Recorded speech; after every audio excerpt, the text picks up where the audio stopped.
Bismillahirrahmanirrahim, melanjutkan yang kemarin qaid yang menjelaskan tentang definisi fikih. Wa bil amali al ilmu bil hukm syar'i al ilmi, halaman 6 paling atas. Wa bil amali, dan terkecuali dengan istilah al amali, hukum syara' yang sifatnya pengamalan adalah al ilmu bil hukm syar'i al ilmi, yaitu mengetahui hukum syariat yang sifatnya ilmiin atau keyakinan, al-i'tiqadi, yaitu yang sebangsa keyakinan.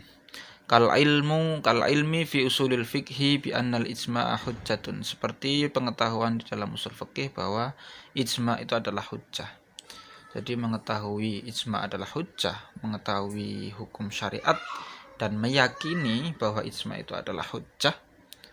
Ijma' itu tidak ada dalil, kemudian ulama ijma' itu menjadi hujjah, itu bukan pembahasan fikih. Wal ilmu fi usuluddin bi anna Allah wahidun, dan juga yakin di dalam usuluddin, mengetahui dalam usuluddin dengan keyakinan bahwa Allah itu satu, itu juga bukan termasuk fikih. Wabil muktasabi ilmullahi wa Jibril, dan terkecuali dengan ilmu yang digali adalah ilmunya Allah dan ilmunya Jibril. Bima dzukir, olehnya Allah dan Jibril mengetahui terhadap hukum-hukum syariat yang bersifat amali, itu tidak termasuk fikih karena ilmunya Allah tidak muktasab. Tidak ada istilahnya, kalau dalam mantik tidak ada ilmu nazari dalam ilmunya Allah. Begitu pula Jibril tahunya hukum syariat itu dari wahyu, jadi dari wahyu yang dibawa, jadi tidak muktasab, jadi bukan termasuk fikih.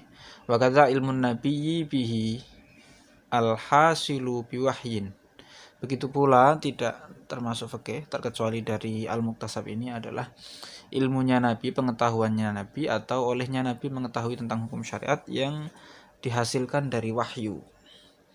Nabi punya ilmu yang hasil dari wahyu dan juga ilmu yang muktasab, tapi ilmu atau pengetahuannya Nabi yang didapatkan dari wahyu itu tidak tergolong fikih. Wa ilmu Nabi bid-darurah bi an ulima minat-dini bid-darurah ka ijabis salat was zakati wal haji wa tahrimiz zina was sariqah. Dan olehnya kita mengetahui tentang hukum syariat secara daruri artinya secara pasti, tanpa dalil, tanpa penalaran apapun kita tahu, seperti wajibnya sholat, wajibnya zakat, haji, dan haramnya zina dan mencuri. Itu semuanya kita tahu secara pasti dalam ilmu agama. Orang awam pun tahu sholat itu diwajibkan. Maka pengetahuan kita tentang kewajibannya sholat ini juga bukan termasuk fikih. Wa bid-dalili at-tafsili al-ilmu bidzalika lil muqallidi fa innahu minal mujtahidi biwasitati dalilin ijmaliyin. Dan terkecuali dengan dalil tafsili adalah pengetahuan tentang hukum syariat yang amali bagi muqallid, karena pengetahuannya muqallid itu dari mujtahid dengan lantaran dalil ijmali. Jadi muqallid yang mengikuti mujtahid tahu akan hukum syariat itu tidak tergolong fikih karena tahunya dia tidak dengan dalil tafsili, akan tapi dia mengikuti mujtahid, yang mujtahid itu lantaran dalil ijmali. Dalil ijmalinya apa? Wa huwa anna hadzal hukma aftahu bihil mufti wa kullu ma aftahu bihil mufti fa huwa hukmullahi fi haqqihi, yaitu sesungguhnya hukum ini yang mana mufti memberikan fatwa terhadap muqallid dengan hukum ini, dan setiap perkara yang mufti memberikan fatwa terhadap muqallid dengan fatwa ini, dengan hukum ini, maka itu adalah hukumnya Allah bagi dia. Fa ilmuhu masalan biwujubin niyati fil wudu kadzalika laisa minal fiqih. Maka olehnya muqallid mengetahui wajibnya niat di dalam wudu itu juga bukan termasuk fikih, karena dia tahu lewat mujtahidnya menggalinya dengan dalil ijmali. Dalil ijmalinya apa? Ini, wa kullu ma aftahu bil mufti fa huwa hukmullahi fi haqqihi. Wa abaru anil fiqhi huna bil ilmi wa in kana lidhanniyati adillatihi dhannan kama abaru bi fi kitabil ijtihad li annahu dhannul mujtahidi alladhi huwa liquwatihi qaribun minal ilmi. Dan para usuliyin mengungkapkan dengan istilah fikih di sini dengan mendefinisikannya dengan lafadz al-ilmu, walaupun kita tahu bahwa dalil-dalil untuk menggali dalil-dalil fikih itu dengan dzon, seperti halnya ulama usul ini istilahkan atau mengungkapkannya dengan ilmu di dalam kitab Ijtihad, karena ini adalah zonnya mujtahid. Sedangkan zonnya mujtahid kita tahu likuwati qoribu minal ilmi, karena kuatnya kepintaran atau kecerdasannya mujtahid itu mendekati terhadap ilmu. Kita tahu zon itu keyakinan yang 50% ke atas, kalau al-ilmu 100%.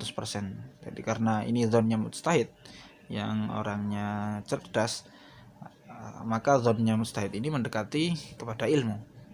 Wa nakartu al-ilma wal hukma wa afradtuhuma tab'an lil allamah al-Barmawi.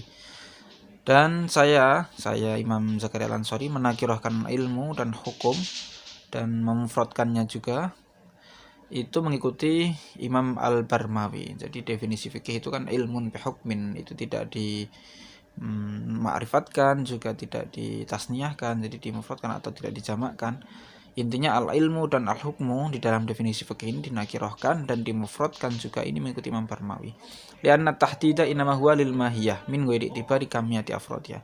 Karena definisinya fikih itu memang hanya pengen mengungkapkan tentang atau terkait hakikatnya ilmu, hakikatnya hukum, tanpa memandang jumlah atau kuantitas dari masing-masing individu-individunya hukum. Jadi ada hukum macam-macam, ada hukum wajib, ada hukum sunnahnya sholat witir, ada hukum wajibnya sholat fardu, semuanya itu tanpa memandang itu, hanya untuk menjelaskan hakikatnya ilmun, hakikatnya hukmun, maka definisi hanya sebatas itu, tidak sampai memandang tentang jumlah atau kuantitasnya, afrod-afrodnya.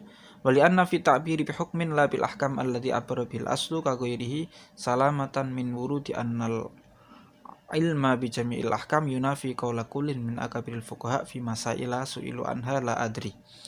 Dan karena juga alasan yang kedua, di dalam pengungkapan saya Zakaria Al-Ansari dengan istilah hukmin tanpa dijamakkan, la bil ahkami alladzi abara bil aslu, yang mana kitab asal masih menggunakan jamak al-ahkam, seperti halnya selain kitab asal. Olehnya ungkapan saya dengan hukmin tanpa dijamakkan ini selamat dari datangnya muskil. Datangnya muskil seperti apa? Yaitu annal ilma bi jami'il ahkam, yaitu mengetahui semua hukum ini akan menafikan ucapan masing-masing dari fuqaha yang sudah senior di dalam suatu masalah. Ketika beliau ditanya, jawabannya adalah la adri. Artinya gini, kalau fikih itu definisinya adalah ilmu, mengetahui semua hukum, maka berarti orang yang nggak mengetahui semua hukum tidak dikatakan faqih atau ahli fikih. Ini akan menyelisih atau bertabrakan dengan ucapan para ahli fikih yang memang betul-betul ahli fikih, akabiril fuqaha, yang ketika ditanya jawabannya adalah la adri. Katanya fikih itu al ilmu bi jamil ahkam. Akan tetapi ketika ada ahli fikih ditanya kok jawabannya la adri, berarti akan bertentangan dengan pernyataan itu. Wa in ujiba anhu bi annahu mutahayyi'una lil ilmi bi ahkamiha bi muawadatin nadhari. Walaupun muskil itu bisa dijawab dengan bahwa mereka itu mempersiapkan ilmu, mempersiapkan pengetahuan tentang hukum-hukumnya itu dengan membiasakan nazar. Jadi ada potensi untuk mengetahui hukum-hukum fikih itu, meskipun tidak langsung, tapi bisa untuk mengetahui hukum-hukum itu. Jawabannya untuk menolak, meskipun bisa dijawab kemuskilan itu dengan jawaban ini. Wa itlaqul ilmi ala misli hadzat tahayyu syai'un urfan. Dan mengucapkan ilmu, mengetahui terhadap potensi mengetahui, ini sangat masyhur, sangat umum secara urf. Yuqalu fulanun ya'lamun nahwa wa la yuradu anna jami'a masailihi hadiratun indahu mufassalatan bal innahu mutahayyi'un lidzalik. Contohnya seperti diucapkan bahwa fulan ini mengetahui atau menguasai nahwu, mengetahui nahwu. Dan tidak yang dimaksud adalah semua masalah-masalah nahwu itu ada di otaknya, hadiratun indahu mufassalatan, secara terperinci. Akan tetapi bal innahu mutahayyi'un lidzalik, Akan tetapi dia punya potensi untuk mengetahui semua ilmu nahwu. Jadi meskipun dia tidak menguasai secara detail atau secara rinci ilmu-ilmu nahwu, tetapi bisa dikatakan dia adalah mengetahui semua masalah nahwu karena dia punya potensi untuk mengetahui ilmu nahwu secara menyeluruh itu. Wallahu a'lam.